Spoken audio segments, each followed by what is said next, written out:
You're listening to KRUU-LP 100.1 FM, the voice of Fairfield, Iowa. Welcome to Writers' Voices with Monica and Caroline on this sunny Fairfield day at our sun-powered community grassroots radio station. 79 degrees. Fantastic. Low humidity. Yes, yes. This is the way it should be. This is the day that we look forward to all year. You're right. All summer. Right. Enjoy, everybody, please. Well, this is Writers' Voices, and I'm your host, Monica Hadley, and with me today is my mother and co-host, Caroline Kilbourn. And what do we have in store today? What kind of a day I'm having, right? Yeah. So today we have with us Linda Egenes, and she is the author of over 400 articles and 2 other books on Maharishi Ayurveda. She is an adjunct associate professor of writing at Maharishi University of Management in Fairfield, where she lives with her husband, Tom. And this book is called Super Healthy Kids, A Parent's Guide to Maharishi Ayurveda. And it is extremely interesting. It really is. And it's co-written with Dr. Kumada Reddy. Kumada Reddy. MD. Well, welcome to Writers' Voices again, Linda. Oh, well, thank you, Monica and Caroline. Great to have you back. Great to be back. This book includes a lot of things that are just common sense, but in today's world, common sense is not common anymore. I would say that's true. Like if you look at traditional cultures, they would think that most of what we're saying in this book is kind of along the lines of what they do on a daily basis. Mm-hmm. But you look at modern lifestyles with, our kind of very fast-paced, stressed kind of lifestyles where even it may be even uncommon even to have a family meal, to sit down together as a family, let alone eat, a balanced meal together. Home-cooked foods, I mean, that just would, and for many families in America, that's just not happening anymore. That's right. So this book is, in a way, just going back to those basics of, that traditional cultures everywhere have known. Well, Linda, why did you decide to write this book? Well, actually, at the time that I wrote it, about 10 years ago, I was collaborating on quite a few books with Dr. Kumada Reddy. And Dr. Reddy is a Maharishi Ayurveda practitioner. She's also a medical doctor. And she practiced in the United States for over 25 years. She also taught at New York State University in Albany. And she became a Maharishi Ayurveda doctor, took the training and became certified and started practicing back in the 90s. And she was one of the few people in America who were able to just build her whole practice around that. She was very devoted to just practicing Maharishi Ayurveda and has helped a lot of people that way, had a very successful practice. She had this vision to write these books. It was really for her inspiration. And then she asked me to write 3 of them, and she has other co-authors who worked with her on other books. She really has about, 7 or 8 out already, and many more in the works. She has a big vision. So anyway, I wrote this one, but before that also the Blissful Baby book. So this was kind of one that followed after that. The Blissful Baby book was for the age of 0 to, prenatal to age 1. And then this one picks up at age 1 through about 13, 14, like that. So it was a natural extension, and it was such a wonderful topic to write about. It was so much fun. Now, so you wrote this 10 years ago, did you say? Yes, really. Is this a re-release then? Well, no, it's not. No, this is the first time it's come out. We just had trouble finding the right publisher. We, we're trying to get it published by 2 different small presses during the 2000s, but that was when publishing industry was going through a lot of turmoil. Both those presses started to have monetary problems after they accepted the book for publication, and so then, it just didn't happen. But now it seems like, maybe it's turned out to be just exactly right, because now Maharishi University Management Press has picked it up, which is just such a great honor to be part of their press and to have them behind the book and endorsing the book. And so, and they did a beautiful job printing it. It looks very beautiful. So I'm very happy with everything that happened. Now, did they things publish? work out for the best, don't they? Yes, this is true. This is true. We have to remember that when we're in the 9 or 10 years when it didn't happen. Yeah, right. Wow. Have faith. Yeah. How did you maintain the motivation to keep working, keep trying? Well, we didn't really. We just kind of let it go. Let it kind of be shelved for a little while, and then after a few years, we'd have another idea how to do it, and then we'd kind of perk it up again. So this time, though, MUM said they wanted to publish it, and so then it took a year in production to bring it to fruition. And because of that, because it was ready for publication literally 3 times, camera ready each time. It really wow. Each time it was really improved, and because Wow. you go over it, and I was like, wow, did I really think this was ready? And really rewrote sections and updated it, of course, because from 10 years ago it needed some updating. And it went through a lot of editing. Many talented people from our community helped edit it and helped with the production, and I'm very grateful to every one of them. Now, how does MUM Press decide what are their criteria for publishing a book? Well, I think it has to fit in their line of, their mission, which is to bring the knowledge of Maharishi Ayurveda and also all of Maharishi's programs, the Transcendental Meditation Program, all of those programs to the public. And so this fit within that mission.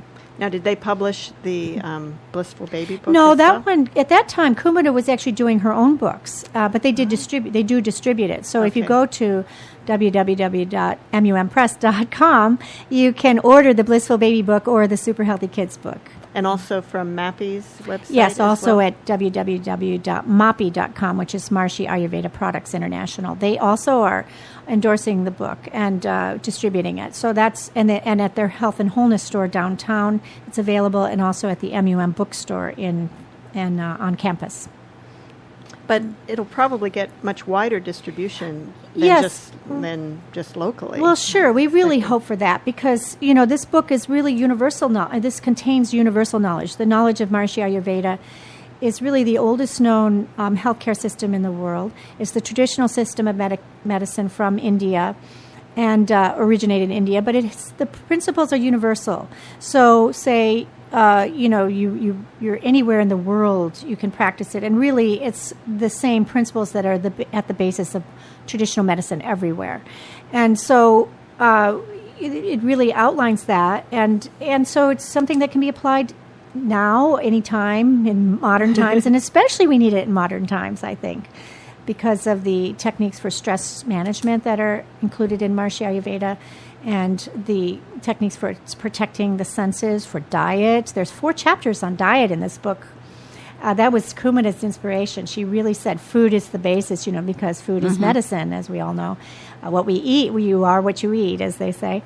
And so she wanted to have 4 chapters on that. So it's very clear, the principles are very clearly delineated, something that everyone can learn from. Well, there's more interest in foods and diet than there ever has been before. That's right. And there's also more confusion about food and diet than there ever Exactly. has been before. Yeah. And I think that one of the things that Maharishi Ayurveda brings to the table is it talks about the uniqueness of each person, each child. Each child is unique. You may have 3 children in your family, and you may know one of them may be very, fiery, or have more like a very decisive temperament, be a leader, and also maybe has problems with anger management or something. Whereas another child might be more nervous and might have more trouble with shyness.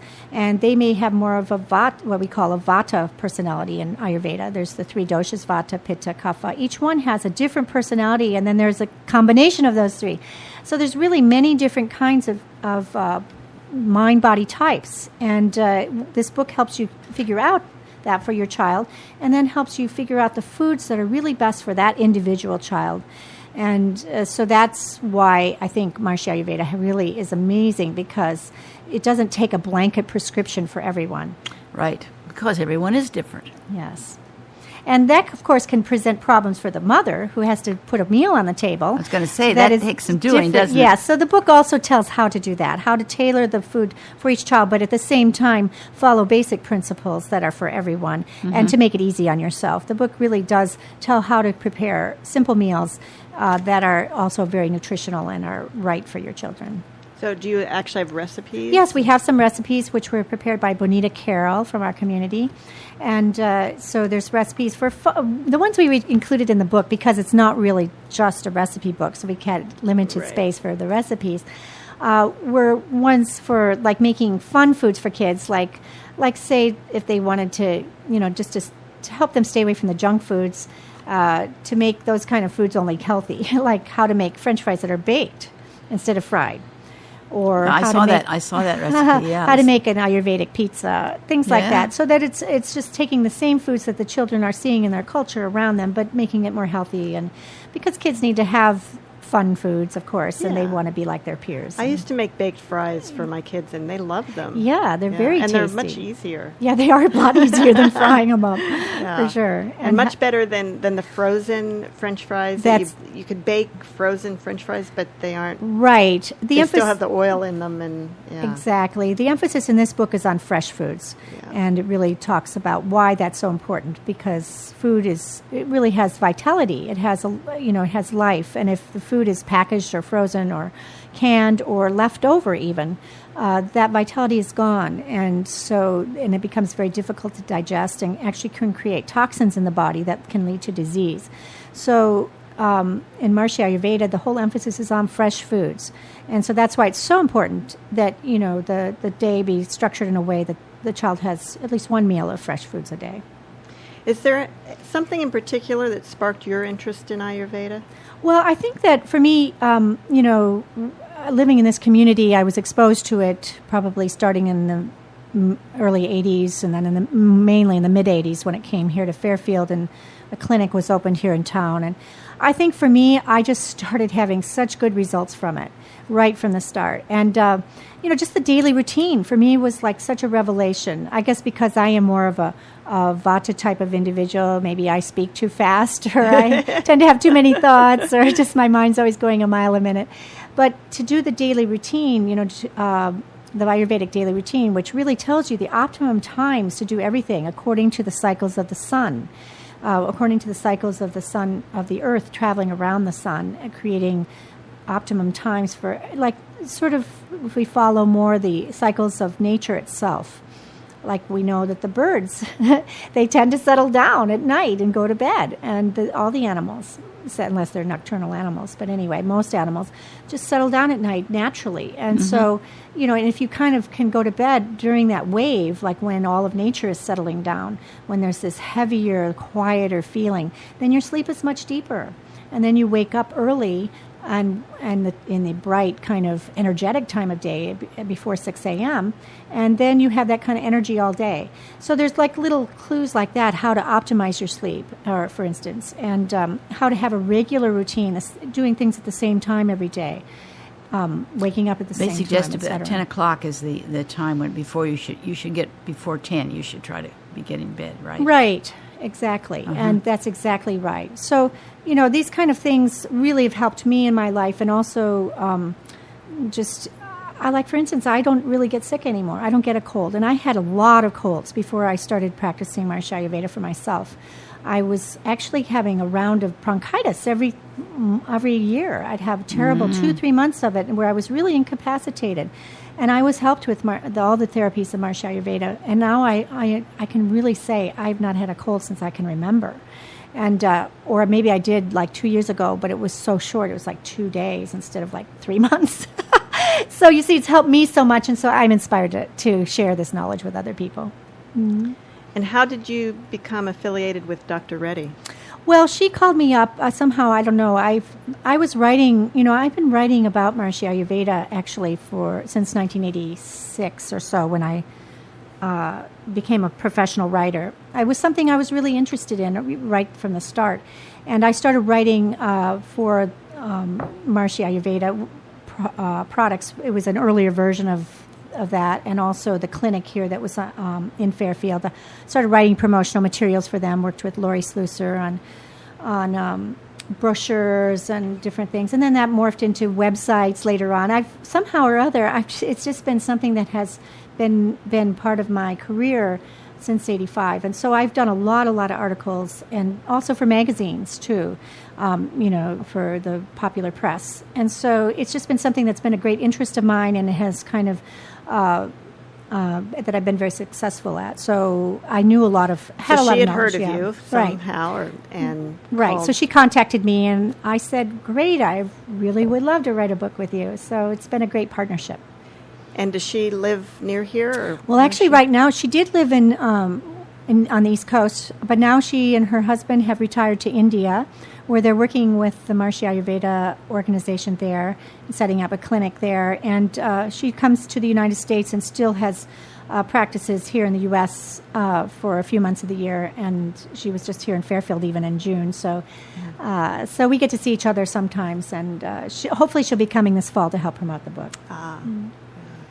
And are you planning on any more books with her? Well, I have one more manuscript that from 10 years ago that also got kind of stuck in a bottleneck, and that's a retelling of the Ramayana. It's different from these Ayurveda books.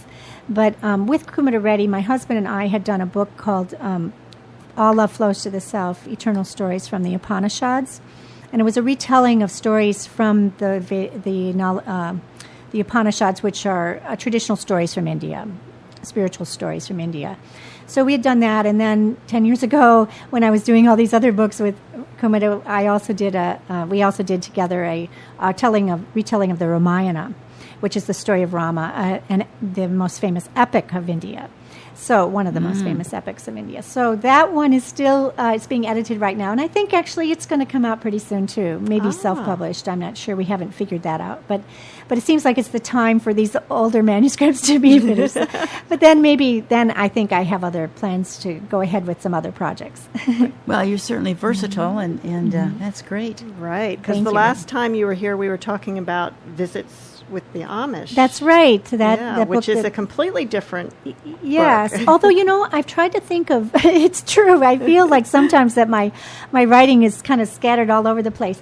But I did sort of realize in recent years that there is some common basis, and that is, I think, they're all about health and healthy lifestyles, and also traditional lifestyles, and also green, like for instance with the Amish, going green, being more ecological and balanced that way, because with the Amish I've realized that, there's a lot they have to offer to tell us about how to go green, because they live completely off the grid.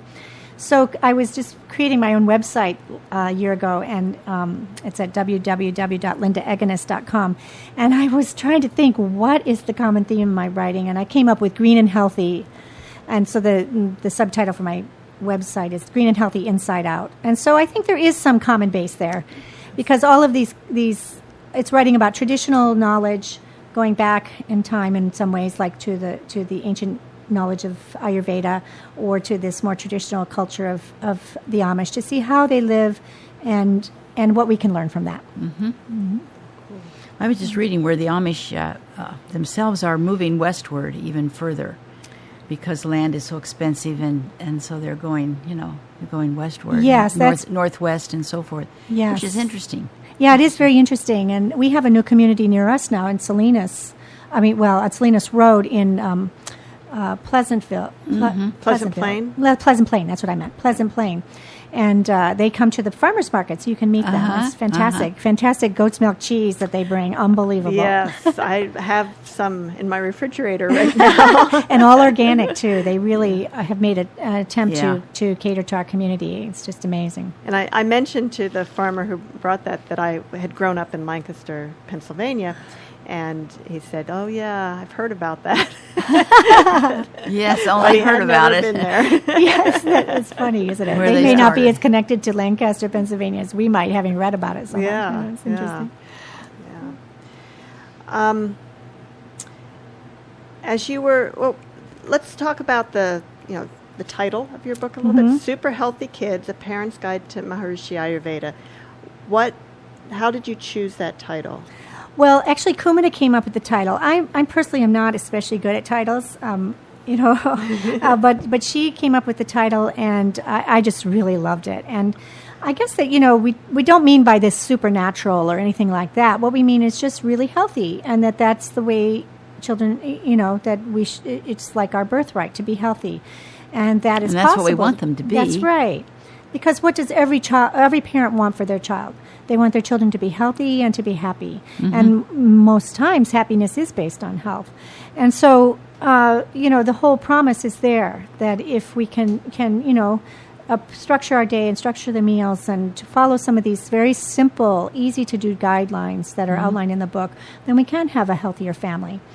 And actually, I'm very thrilled with the cover, because on the cover are the pictures of many children from Fairfield. Oh. So their smiling faces. It was so much fun. We got them all together for a photo shoot, which took a couple hours and was fairly hair-raising for the parents and for me. But somehow or other, it all worked out. And they were the most patient, adorable children. They just sat there and smiled and smiled and smiled until we got a shot that we could use. And Ken West took the photo, and Shepley Hansen designed the cover and the inside design. So I'm very grateful to them to making it look just so beautiful and happy, and I'm just very thrilled with that.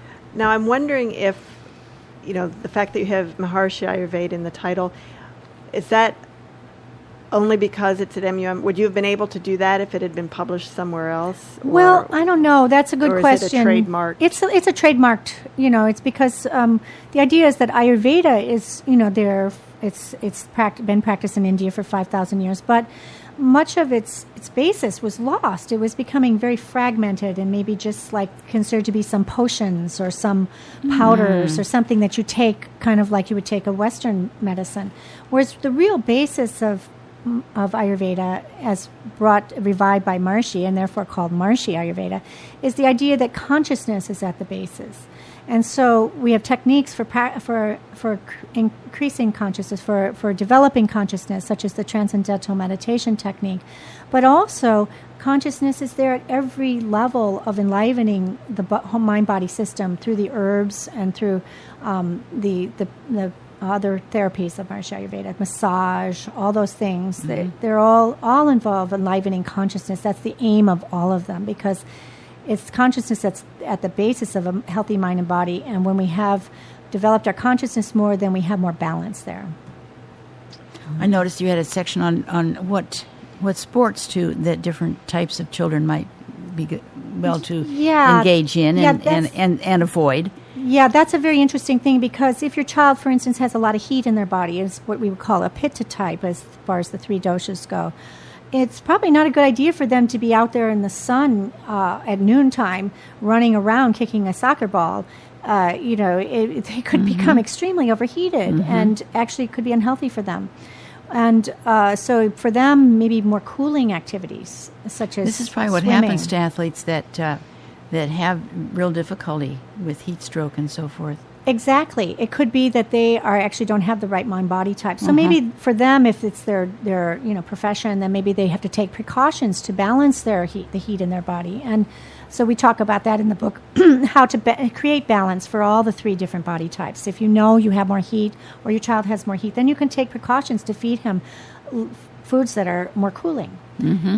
And so, there's always ways to create balance. That's the whole point of Maharishi Ayurveda, is just to create more balance. You're listening to Writers' Voices, and our guest today is Linda Egenes, author of Super Healthy Kids, A Parent's Guide to Maharishi Ayurveda, along with Dr. Kumita Reddy. And tell us a little bit about how the collaboration process with Dr. Reddy worked. Well, that's a really interesting point, because this is really my 4th book that I've done with her. And it's really been smooth and easy. She, as I said before, she had this vision. So totally the inspiration for the book, all the books, was from her, the titles. And she had this whole vision to do it. So, but then as far as developing the books, for this particular book, she really gave me a lot of case histories. You'll notice that in the book, there's, and I'll be reading a section later, probably, that is, we use the first first-person pronoun, I, because it refers to her and her practice, the children that she has helped through these natural therapies. And so it's really, for me, it's really fascinating for me to have written those and to read them now, to see how a child would come in with such amazing problems, and then like maybe couldn't sleep or couldn't think clearly, or had ADHD, or maybe had a terrible skin rash that just nothing could cure, and then through the diet, changing the diet, or maybe with the massage, the child massaging the limbs with oil every morning, and better routine, just was able to turn these things around and completely clear them up.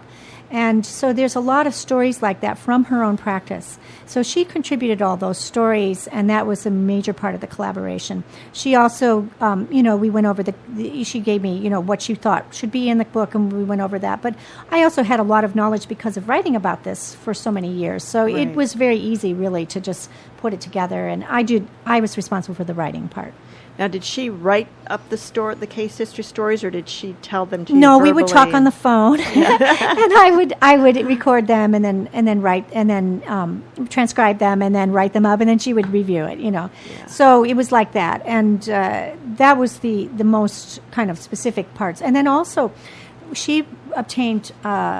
We describe different ways to treat different illnesses in the book. There are 2 chapters that I think are just incredible. One is about just common childhood diseases, like vomiting or tummy ache, or rashes or something like that kids get. Flu, kids are always getting the flu or colds and stuff like that. Mm-hmm. So we talk about that in the book, and we describe different Ayurvedic remedies for that, which I think are extremely valuable to mothers. Oh, absolutely. So it tells you how you can handle these kind of things in a very natural way with household items. And so then there's that, and also then another chapter on chronic disease and how that might be handled with Maharishi Ayurveda. And both those chapters, we had input from another Vaidya, which is a person who's been trained in Maharishi Ayurveda in India, and Maharishi Ayurveda Vaidya, and she gave us those kind of specific descriptions of what to do in those cases. And they're not really how-tos, because, obviously if a child's sick, they need to go to a doctor. But they do give you general guidelines. Well, your purpose is not to supplant a pediatrician. So that is for sure. This is that just is to totally enhance the That's absolutely whole thing. right. And it's very important that we make that clear that Maharishi Ayurveda is really a very good complementary medicine. That there are times when every child needs to either pediatrician, and we're never ever trying to take anyone away from their normal medical consultations or whatever. But this is just a very great adjunct because it helps to prevent disease. That's the main point. Now, the book is structured. You talked about some of the parts of it where you've got several chapters on diet that are grouped together. You have several chapters on combating illness. Right. Well, they're kind of, I think they're loosely, there's like 4 areas of health in Maharishi Ayurveda that Maharishi Ayurveda helps with, and that's the mind and the body and behavior and the environment. And so this is really quite revolutionary when you think about it, because modern medicine, sure, it will treat the body, of course. And now there's more understanding that the mind is also involved in health, and that maybe even 90% of diseases are caused by stress or mental imbalances. So there's, we know about the mind-body connection now, although 30 years ago that was not so much known, whereas it's been true. That was definitely considered to be a radical idea 30, 40 years ago. So that's something that really, this knowledge of Maharishi Ayurveda has really brought to the table here in the West. It's interesting how perceptions change, isn't it? When the reality is the same, actually. That is really, really true. The reality is the same. And this ancient, knowledge of Maharishi Ayurveda has really described this situation from the start. It's really understood the mind-body connection. And then it also goes on to talk about behavior, which is like the daily routine, or also how to protect the senses. Sensory therapies are very important in Maharishi Ayurveda. Like, they have Aromatherapy, for instance, is a very important part of it, because you can really balance the body through sweet smells or through sour smells or whatever you need, whatever your particular mind-body system needs. And so aromatherapy, for instance, or sound therapy. Different kinds of sounds have a different effect on the physiology and can also help with balancing. And all the 5 senses, touch, taste, everything. So that's in there, and then that's all as part of behavior. And also what we call behavioral rasayanas or behaviors that help promote health, just helping the child to cultivate positive behaviors, like respecting the elders or being honest. And of course, those are all based on the physiology. We can't just pretend to do those things. We may have all great intentions to do them, but then, we get mad and then out they go. They fly out the window. So for that, we have, obviously, therapies that actually really transform the mind-body system, such as the transcendental meditation technique, which children can do too. And then the environment. And that includes not only protecting yourself from, say, toxins, which this book, I think, written 10 years ago, was really quite ahead of its time on that, because we have a whole chapter on how to protect your child from environmental toxins. And, of course, now just recently in May, the President's Panel on Cancer just came out with a very, very strong statement for the very first time, saying that we need to investigate the link between the 800,000 chemicals that are found in our environment and the growth of cancer in children and adults and other diseases as well. So for the first time, the Western world is starting to wake up to this connection, and in a kind of a more formal, I think it's been there for many people's minds, but now the President's Panel on Cancer, for instance, is starting to recognize this. And so I'm really very happy that we were able to do that in this book. So, Linda, did you have the idea of the structure in mind before you started writing, or did it kind of develop?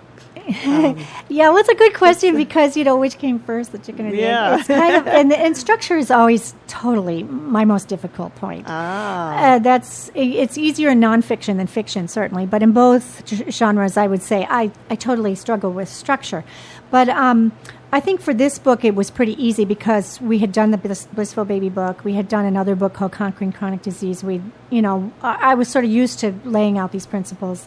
And so, we had an outline. We went over the outline together. We agreed on the outline. And then, of course, as I started writing, it changed. So, and for me, with this, writing about Maharishi Ayurveda is always so challenging in some ways because it's such a holistic kind of topic. It's everything. It's all connected. It's not really linear. And you have to make it linear. Exactly. Somehow. So it's really hard for me sometimes to figure out what to put first.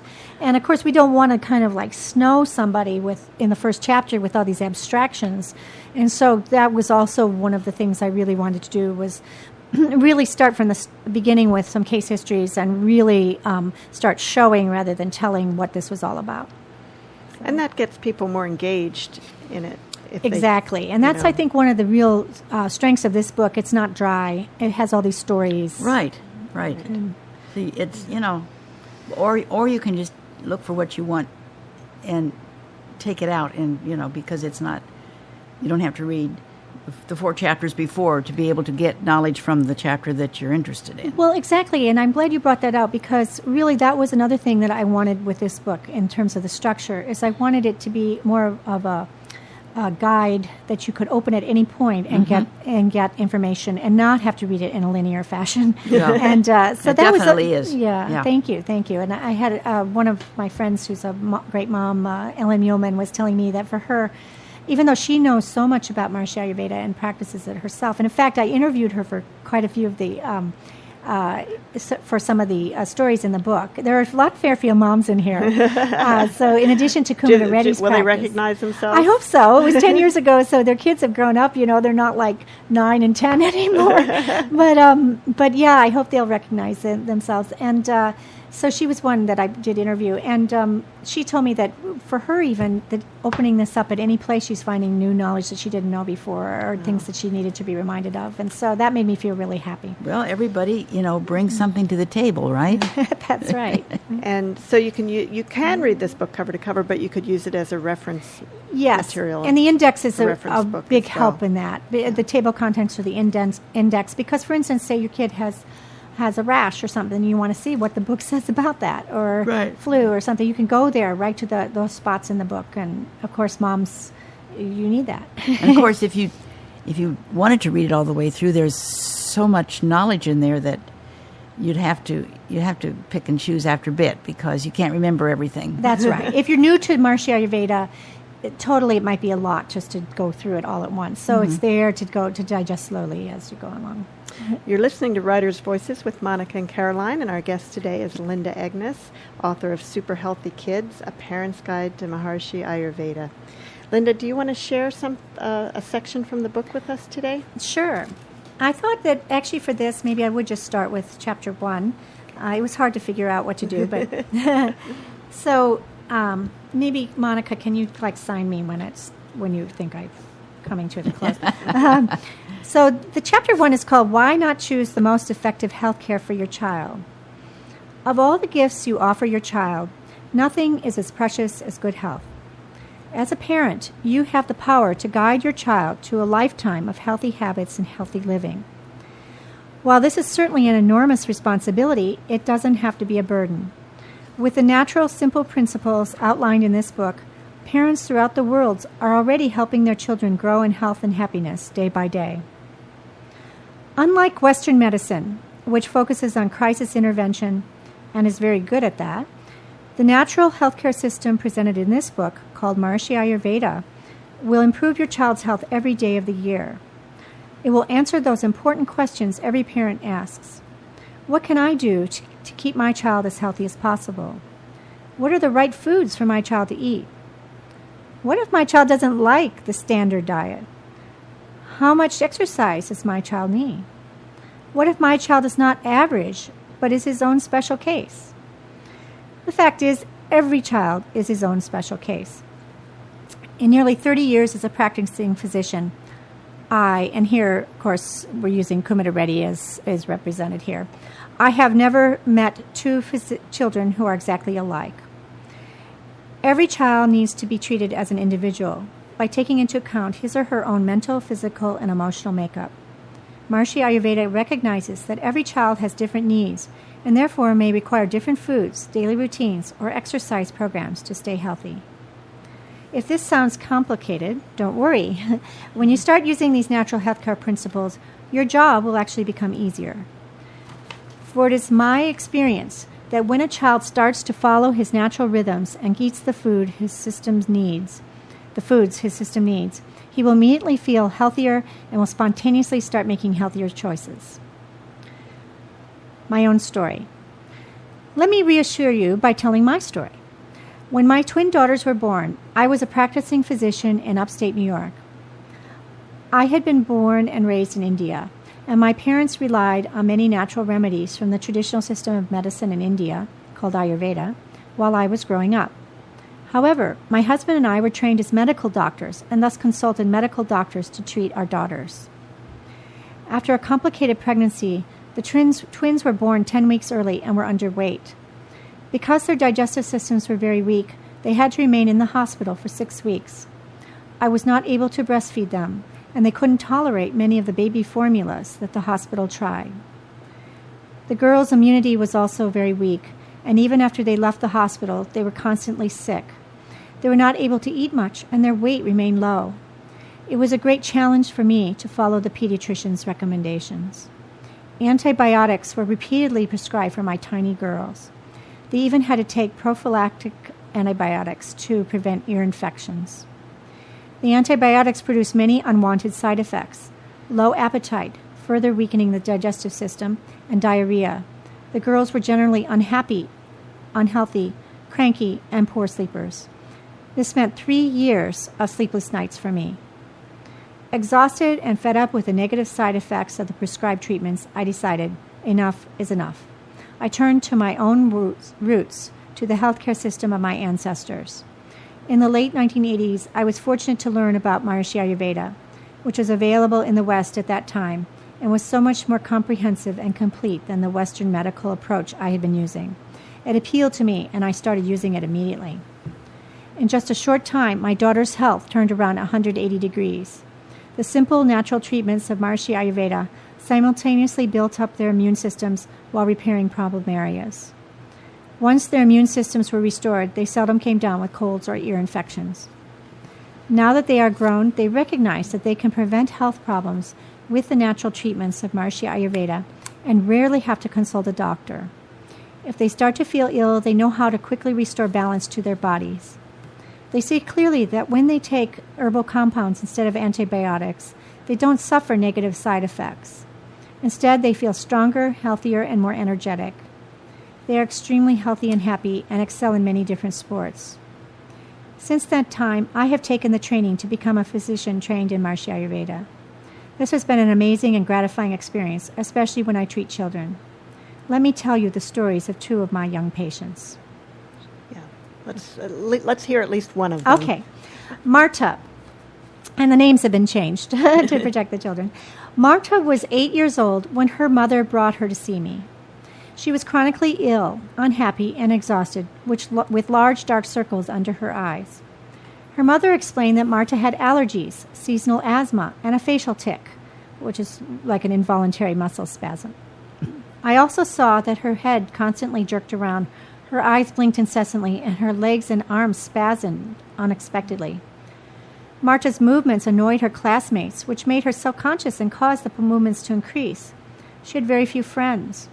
A neurologist had prescribed conventional medications, but these drugs had not helped reduce the movements and had actually created additional side effects, such as constipation, headaches, fatigue, and loss of appetite.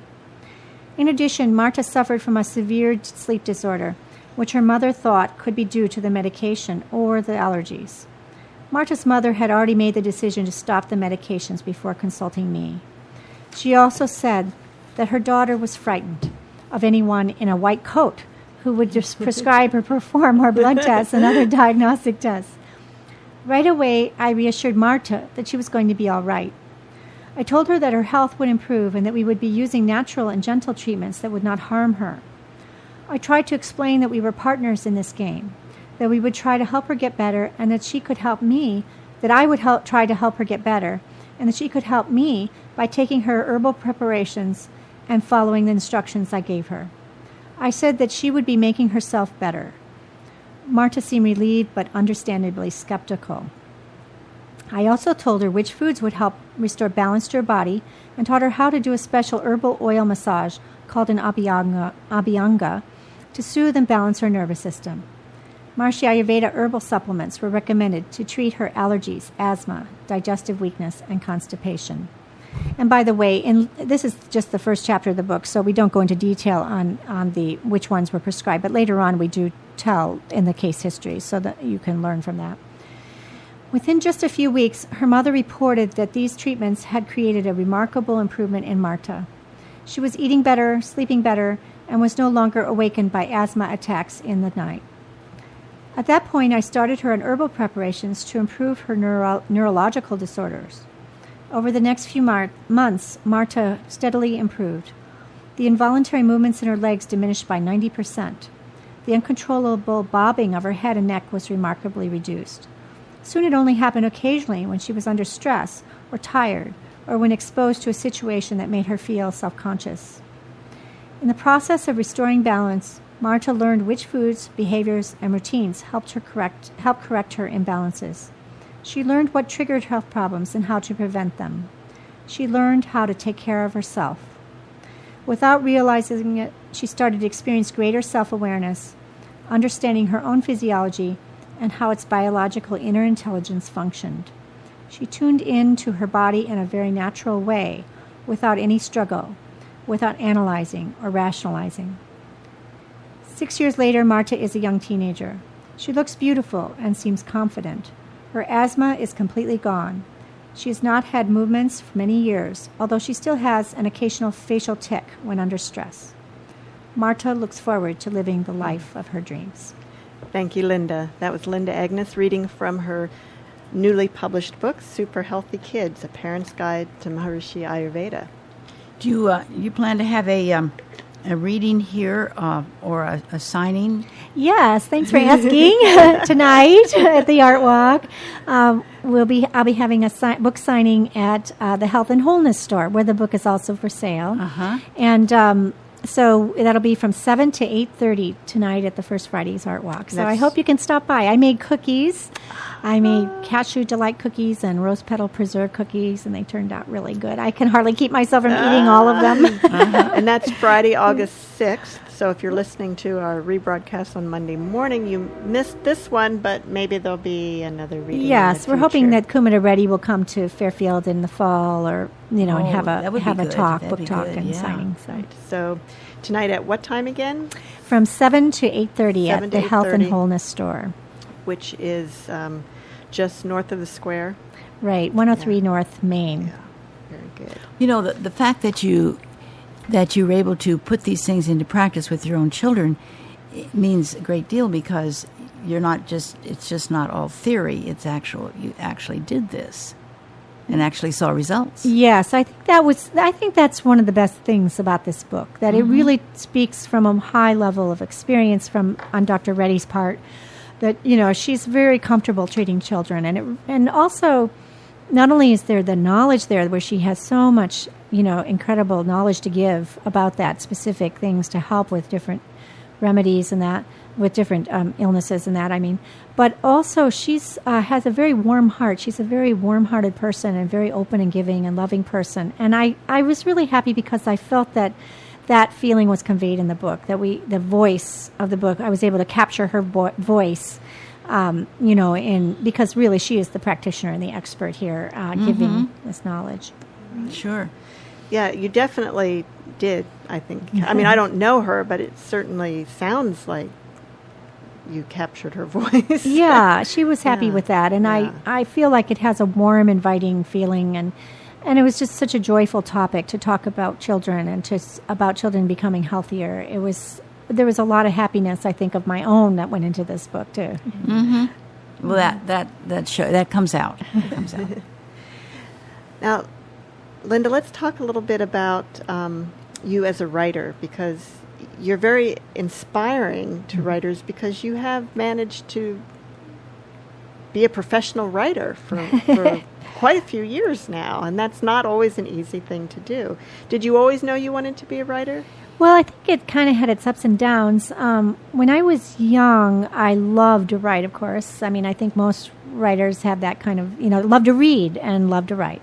So I was the kid who was like reading under the covers at night and with my flashlight. And Me too. You too, yeah. Yes. Don't tell my mother, though. Yeah, right. Don't tell mine. Too late. Cat's out of the bag.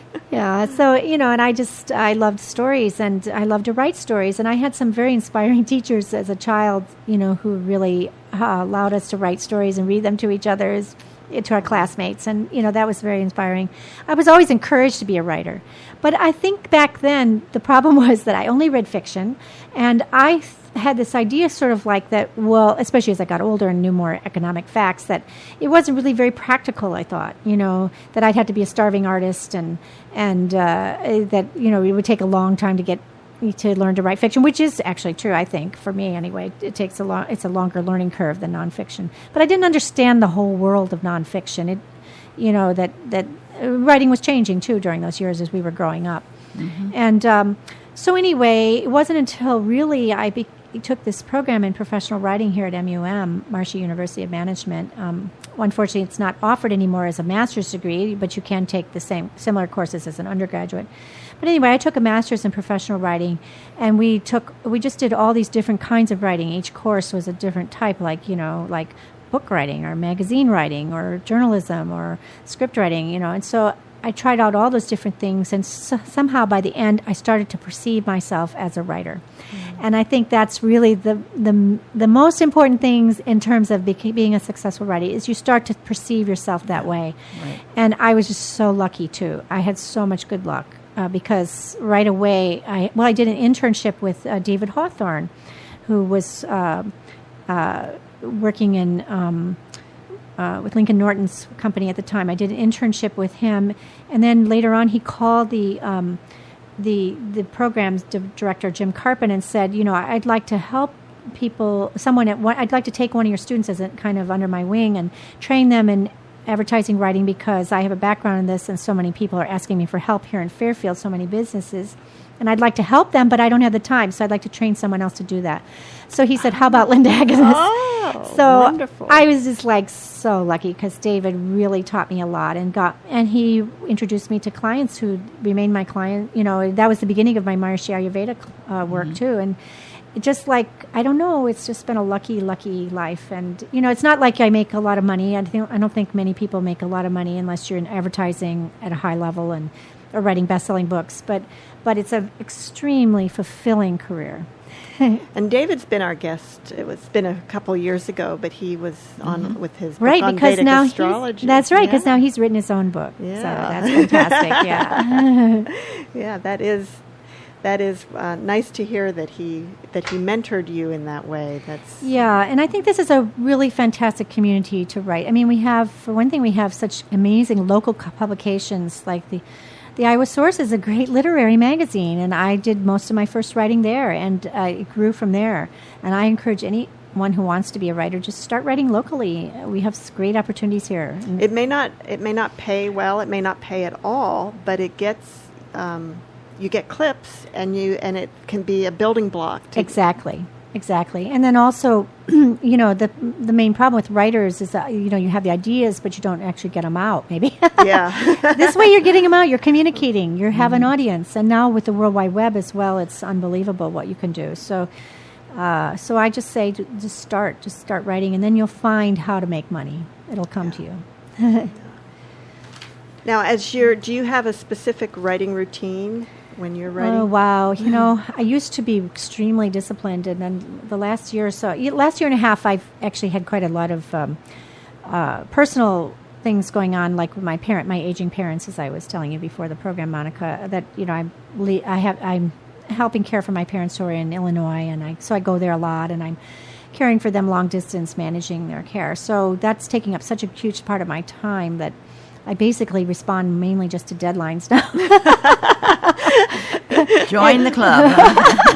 But, I used to, but when I was, when I had more time and had more control of my life, I did, really start in the morning. I have to start in the morning if I'm going to really write, because not that anything great happens in the morning, but I mean, I'm usually a little bit, a little sluggish then. But the point is that once I start, then that sets the whole day. If I start the day just doing errands or, making phone calls and run around stuff, it just does not work.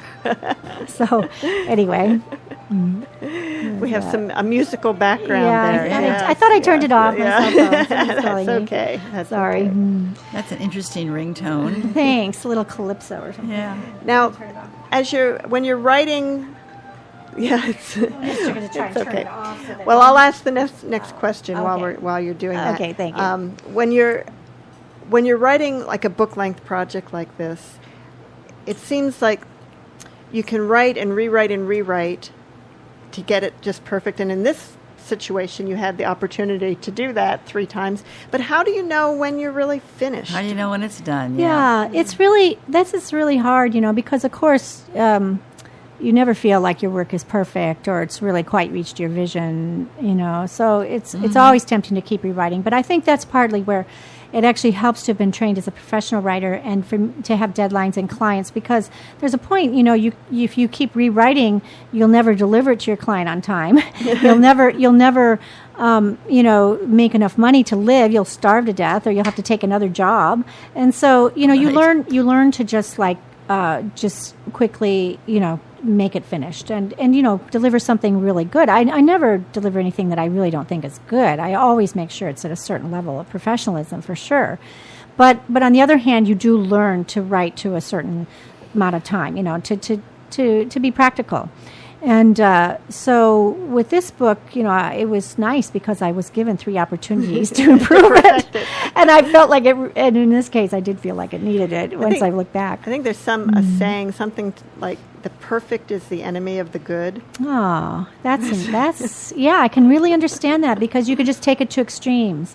And then there's also that saying, which I don't know, it's been attributed to so many different people. I don't know really who said it, but it's that, art is never finished. It's only abandoned. Mm-hmm. So I certainly can agree with that. Well, we did talk a little bit about how you've ended up finding a publisher, which seemed to be like the perfect publisher for this particular project. And was working with MUM Press different in any way than working with other publishers that you've worked with? Well, it was a little different. I've really only worked with pretty small presses, so I can't really speak about big presses. I've worked with the University of Iowa Press, which and Iowa State University Press, which both published my Amish book at different times, and but it was pretty similar. The progression is similar. I was responsible for getting the illustrations together. The illustrations are by Catherine Alders in this book, who is also a Fairfielder, and did a beautiful job, I think, capturing the feeling of mother and child, and I think really adds a lot. And so the authors are responsible for that in most nonfiction books. Also the charts. Keith Wegman helped with the charts, and he